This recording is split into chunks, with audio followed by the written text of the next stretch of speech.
You're watching the station that works for you. Now, Good Morning Maryland. Today is the official confirmation hearing for acting police commissioner Daryl DeSouza. He's been on the job for a little more than a month now. Can the 30-year veteran bring change to the Baltimore Police Department? Another step forward for Stanley Black & Decker as the company continues to plan its expansion in Baltimore County. And the recent tragedy in Florida may have caused the Trump administration to shift its position on guns, what the president says he's going to do about high-powered weapons. It is 4:30 on your Wednesday. Good morning, Maryland. Today's Wednesday, February 21st. I'm Ashley James. Yeah, thanks for waking up with us. I'm Christian Schaefer. We will be getting all those stories in just a moment. First, though, let's check in with Lauren Cook. She's watching the roads, and Chief Meteorologist Lynette Charles has a check of that forecast. Lynette, we got another warm-up today, and it was foggy again coming in overnight. Exactly. So the fog is out there once again for this morning. But also, guys, we broke a record yesterday. Back in 1930, we made it up to 76 degrees yesterday, and it was 74 back then. So we broke that, and we're going to head towards another one for today as well. We're probably shattered the one for today. 56 degrees the temperature right now in Norrisville, and the dew point's at 56 as well. So once again, we do have that fog out there in some spots. Be careful. You don't need the warm coat this morning at all. Towson's temperature is at 53, and that dew point's coming in at 53 degrees right now as well. So that's the scenario as we go through the rest of today. Today is going to be just like yesterday, except it's just going to be warmer. In terms of the radar, not picking up on anything right now. We are going to stay on the dry side of things for today. And there's that Baltimore day planner. We will have a mix of sun and clouds with the high temperatures in the mid to upper 70s. Let's go check the traffic now with Lauren. There's a breaking traffic alert on 83 where a deadly crash is under investigation. This is northbound approaching Ruxton Road. 2 lanes are blocked. This happened just before 1 o'clock this morning. Maryland State Police tell me that 1 vehicle was involved. The driver was killed in this accident. All lanes of 83 are expected to reopen right around 5 o'clock this morning. You can follow me on Facebook, Twitter, and Instagram for updates. Right now, no delays on 95 heading into Baltimore. If you're traveling 695, there is a crash that blocks 2 outer loop lanes at Route 295. There's also a fog warning in effect here at the Key Bridge. We're off to a very foggy start. Take it slow and use the low beams to improve visibility. Ashley, Christian? Okay, Lauren, thanks very much. It's 4:32. Today's the official confirmation hearing for the acting Baltimore City Police Commissioner, Daryl DeSouza. Members of City Council will host that hearing as they decide whether DeSouza should get the job permanently. ABC2 News' Chanel Pearman is live this morning outside of City Hall for us. So, Chanel, what can we expect today? Ashley, there's been a lot of mixed reaction about hiring DeSouza permanently, and today will be the public's only opportunity to speak out before a decision is made. Now, as I mentioned, some people are in favor of hiring DeSouza permanently, believing he could make a difference in the city, while others aren't so convinced. We could see a lot of people coming out this evening to speak out about this decision. DeSouza has been leading the department for a little over a month now, and a big question for many is whether or not the 30-year veteran can bring change to the police department. So far, he's spoken out about plans to reorganize the department, and he says he has plans to reduce the violence in the city. I feel positive about it. It's extremely early. It's really early, but we're definitely going in the right direction. I just hope that we can sustain that, and we're going to fight. We're going to fight for the community. The hearing is set for 5 o'clock tonight, and again, it will be open to the public, and it will also be televised. Live at City Hall, Chanel Pearman, ABC2 News. Okay, Chanel, thanks very much for that report. We'll check back in with you a little bit later. It's 4:33 right now. We got an ABC2 News update for you. We now know the name of the person killed in a double shooting in Baltimore's Highlandtown neighborhood this week. Shooting happened Tuesday evening inside of a barbershop on Eastern Avenue. 2 people were hit. Andreas Tamaris was killed. The other man survived. Police do think this shooting was targeted. After it happened, one of the suspects ran off. The other drove away from that scene a few blocks east of Patterson Park. If you have any idea what happened, you're asked to call the Baltimore City Police Department. Also in Baltimore City, an open discussion about children's safety in public schools. Some want to see school police officers carrying guns in school. Right now, that's not allowed. To change that, it would take a state law. But the discussion yesterday really focused on school police policy as a whole. We need to demilitarize our schools, and having a gun in the school does not make me personally feel safer. Having the school police officer in my school makes me feel safer, but the gun that officer carries makes me feel more worried. Tuesday night was a forum, but there will be a policy committee meeting next month to dig deeper into the topic. 435, another step forward in the plans to expand Stanley Black & Decker in Baltimore County. A lot of new jobs coming. The council has approved millions of dollars in incentives for that company to build new office space and create those jobs. ABC2 News' Megan Knight is here with how much Black & Decker is going to get to move forward with that expansion. Well, Christian, the Baltimore County Council last night approved a $2 million conditional loan from the State Economic Development Fund. And in addition to that, the county is matching 10% or roughly $200,000 of that $2 million loan. Stanley Black & Decker is investing $8.5 million into this project, which includes new office space at Greenlee at Crossroads in the White Marsh Middle River area. The expansion will create about 400 new jobs. Black & Decker already has a location in Towson that employs about 1,600 people. The company says they're going to be looking to hire people in electrical and electromechanical engineering, as well as digital and brand marketing, finance, and human resources. And we should mention these are pretty good paying jobs as well. The average salary is going to be around $60,000. It's not clear yet when Black & Decker is going to be able to break ground on this new office space. All right, Megan, thank you. 436, Maryland's gubernatorial election isn't until November, but this morning we're getting a look at how voters feel about Governor Larry Hogan. According to the latest Goucher poll numbers, Governor Hogan continues to have strong approval ratings. That's welcome news for the governor as he gears up for election season. 61% of those surveyed approve of the job Hogan is doing as governor. 47% say they are leaning toward or will definitely re-elect him, while 43% say they are leaning toward another candidate. It is 4:36 right now. There's a local sheriff calling for harsher penalties for drug dealers who give drugs to teens who then wind up dying of an overdose. House Judiciary Committee heard testimony on that bill this week in Annapolis. ABC2 News' Mallory Sfaste has that story. Before she could walk, Amber Jones's parents say she was riding. In 2014, she earned the title of Champion Horseback Rider. She clearly cleaned up all blue ribbons and won the Grand Champion, which is the one in the middle. With pride and sorrow, it's how the Joneses described their little girl who passed away suddenly in 2016. She was just 17 years old when she died from a drug overdose. And in an instant, it's gone. It's all gone. To walk in that hospital was very, very tough. The Joneses are sharing their story to save someone else's child.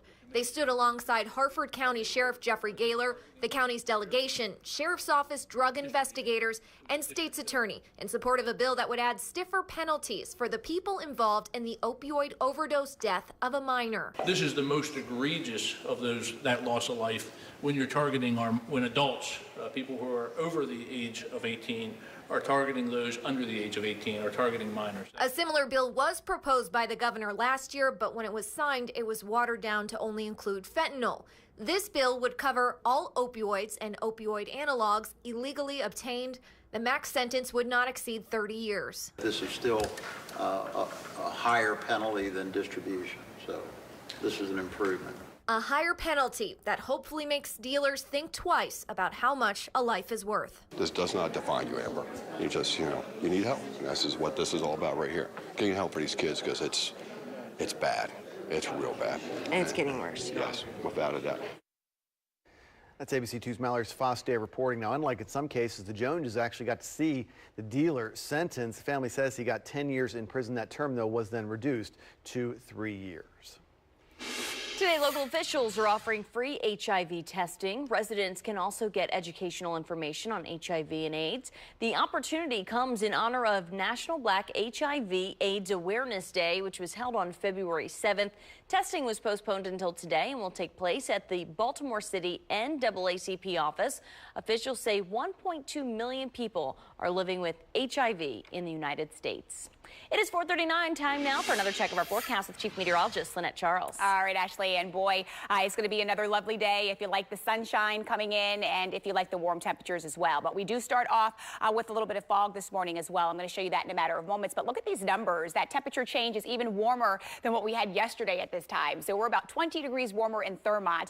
At the Inner Harbor, we're 10 degrees warmer there, more of the same in Annapolis, and 13 degrees warmer this morning in Columbia compared to yesterday at this time. So we have numbers that are starting in the 60s this morning instead of the 50s. Look at that around Annapolis, around Stevensville. It's 62 right now in Easton, and we're looking at 60 degrees right now in Thurmont, upper 50s elsewhere. So there's the visibility. Once again, it is reduced this morning. We're about a half a mile or less in a lot of spots like Chestertown, Stevensville, around Easton, around Aberdeen. So again, give yourself enough time on the roadways this morning. Put a lot of distance between you and the vehicle in front of you.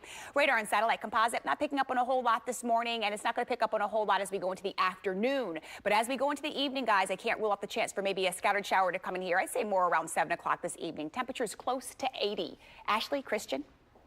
Okay, Lynette, thanks very much. It's 4:40 right now. That school shooting in Florida has a lot of people talking now about gun violence. Coming up next, what the White House is preparing to do about high-powered weapons and accessories. And local teens using their voices to spread unity in the wake of last week's tragedy. We'll have more on that. We'll hear what they came up with when we come back on Good Morning Maryland. It is 4:40 right now.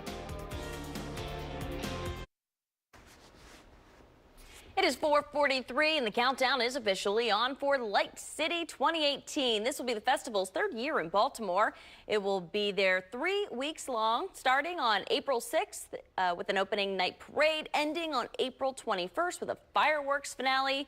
Grandmaster Flash, G-Love, and Special Sauce will be headlining festival hours from 7 p.m. to 11 p.m. Sunday through Thursday, and then 7 p.m. to midnight on Fridays and Saturdays. 4:43 right now. Happening today, some of the students who survived that school shooting in Florida 1 week ago will rally at Florida's state capitol. They're trying to pressure lawmakers to change Florida's gun laws. About 100 students got to Tallahassee yesterday from South Florida shortly after lawmakers had already voted against a proposed ban on many semi-automatic weapons, including the AR-15 type of rifle the gunman used last week, and also large capacity magazines. Republican lawmakers in Florida not expected to vote for any type of all-out ban. Instead, they could choose to raise the minimum age that people can buy guns, and they might make the waiting period to buy a gun longer. 444, President Donald Trump is taking steps to ban devices known as bump stocks. Bump stocks can be attached to semi-automatic weapons to make them fire like automatic weapons. Trump made this announcement during an event at the White House yesterday. The move comes just days after the deadly school shooting in Parkland, Florida, that left 17 people dead. I signed a memorandum directing the Attorney General to propose regulations to ban all devices that turn legal weapons into machine guns. I expect that these critical regulations will be finalized, Jeff, very soon. Yeah, you may have heard a lot about bump stocks recently because they were also found in the hotel room of the Las Vegas gunman who killed 58 people at a country music festival back in October. There is a growing list of celebrities donating to another event that's been put together in the aftermath of last week's shooting. According to Variety, Oprah Winfrey, Steven Spielberg, Jeffrey Katzenberg, all pledging money to what's being called the March for Our Lives event. George and Amal Clooney have also donated $500,000 to that movement. It's a demonstration in favor of more laws on gun control that is now scheduled to happen in Washington on March 24th. Well, here in our area, 9 high school students were inspired by that shooting to try and bring hope. Yeah, the harmonics from North Hartford High School got together to spread unity through music after the school shooting in Florida. Only on ABC2, Nadia Singh spoke to the group. Take a listen. High school students honoring other high schoolers they don't even know. Living life in peace. With a song that evokes hope and peace in so many. You may say I'm a dreamer. John Lennon's Imagine. It's as John Lennon intended, to spread peace and love, and by singing it, we wanted them to know that there's a way to heal through music. Last week, a former student opened fire on a high school in South Florida, killing 17 and injuring 14 others. I thought that could be me and my friends. This could be anybody. More than 1,000 miles away, North Hartford High School students dedicated their talents to help ease the grief. Peers their age are trying to spread love and help them heal and are there with them in this horrible time. These young people call themselves the North Hartford Harmonics, 9 close-knit students offering up their talents all over the community and now across social media. All it takes is one of us being kind, and it's contagious. And I just love that that's what's happened with this video, with their talent. Their latest labor of love, a tribute to those lost at Marjorie Stoneman Douglas High School. That's now gone viral, seen tens of thousands of times. I think our whole choir kind of wanted to spread just unity and love and showing that America is stronger than an awful person with a gun. I hope someday you will join us and the world will live as one. They sound great. That's Nadia Singh reporting. As you've seen that story, the students, the first video looks like it went viral that they put together up at the school, but then they came here to ABC2 News and we're told they left quite an impression here. They sounded amazing. Two of the young ladies, though, say what they're doing isn't about giving the perfect performance. It's really about sending an important message of support to all of those who are grieving. They're certainly doing that. All right, time now for a check of our forecast. Lynette, how's it looking out there? All right, Ashley, yeah, we do have some fog out there this morning. Again, very reminiscent of what we had yesterday, as we do have the fog that will burn off as we head more towards the later morning hours, and that's going to give way to more sunshine as the day goes along, and temperatures are going to be near record-breaking for today. We did that yesterday as well. I'm going to show you all that in a matter of moments, but getting you out the door this morning, the worst fog right now you can see in the areas of the gray coloring. I want to zoom in and show you exactly the worst areas at this point. The darker gray, that's that dense fog. The difference from today also is the fact that we don't have any dense fog advisories across the area. But with that said, you still can have fog. And that's exactly what's happening around Annapolis, down through Mayo, Shadyside this morning. So Anne Arundel County in the thick of things, also in the thick of things around Harford County this morning as well. We're seeing this around Perryman, Abingdon, around Havre de Grace this morning, and even over towards Bel Air. Port Deposit as we head over towards Cecil County, Elkton, Northeast, all getting in on some patchy fog this morning, as well as rising sun. Sliding back down off towards the south around Chestertown this morning. Kent County getting in on this along with Kennedyville, Crumpton, Massey, around Eadsville this morning, and further south around Stevensville, Centerville, even around Rock Hall. So again, just take it easy as you step out and about this morning. Put a lot of distance between you and the vehicle in front of you once again. So here we go. Radar and satellite composite, not picking up on a whole lot. You can see the bulk of the activity back off towards the west there. That's all courtesy of a front that's going to get to us as we head later this evening into tomorrow. And we will be seeing that rain in the forecast as we head into tomorrow as well, maybe even as soon as this evening. So also that colder air wrapping in. You can see moving through Chicago at this point. We will have some cooler air wrapping in, but it's not going to be cold enough to support any type of snow. All the showers that we get will be in the form of rain. So this is what it looks like at the surface. There's the cold front. There's this area of high pressure. This is the one that's going to influence our weather for much of the day. Once again, that clockwise flow around high pressure going to continue to pump in that southwesterly wind, and boy, are we going to skyrocket as we head into the afternoon. The temperatures this morning already in the 60s, the upper 50s.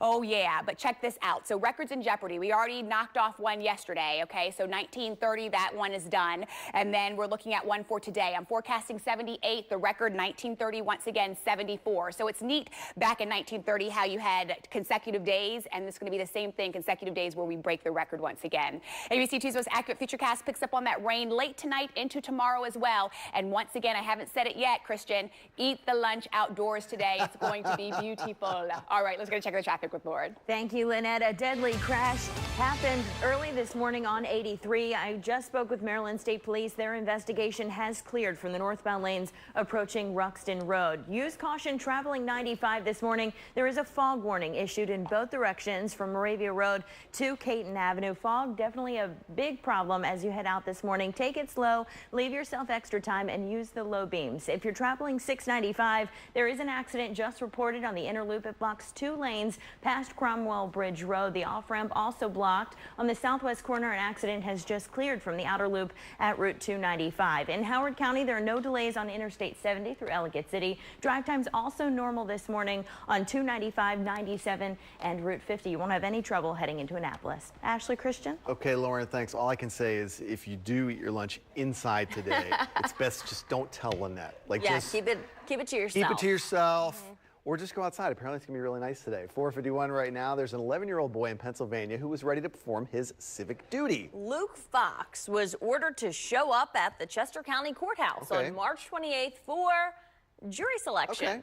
The summons came with instructions and dress code recommendations telling him bring a magazine to read, even where to park his car if he had one. Oh. Luke is just 11 years old. Yeah, he doesn't have a car. He said he wanted to serve, though, because he thought a jury's work sounded pretty interesting.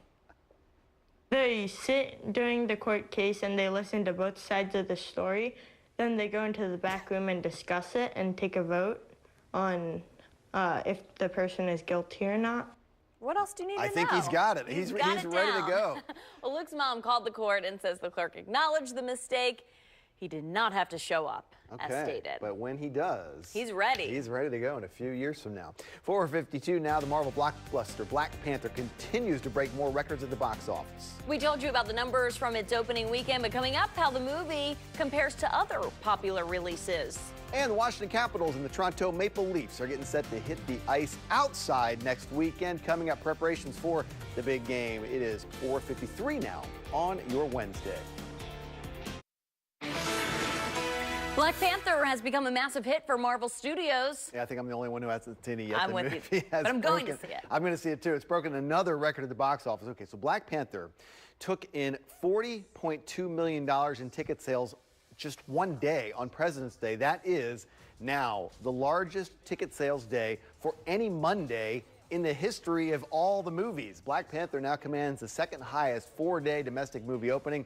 $242 million. That is more than Star Wars The Last Jedi made in its four-day opening weekend. And they're going to make more this weekend because if you haven't seen it yet, you're going to rush out and see it. I know. It's like if you haven't seen it, you are out of the loop. And we already have people here at the station that have seen it twice.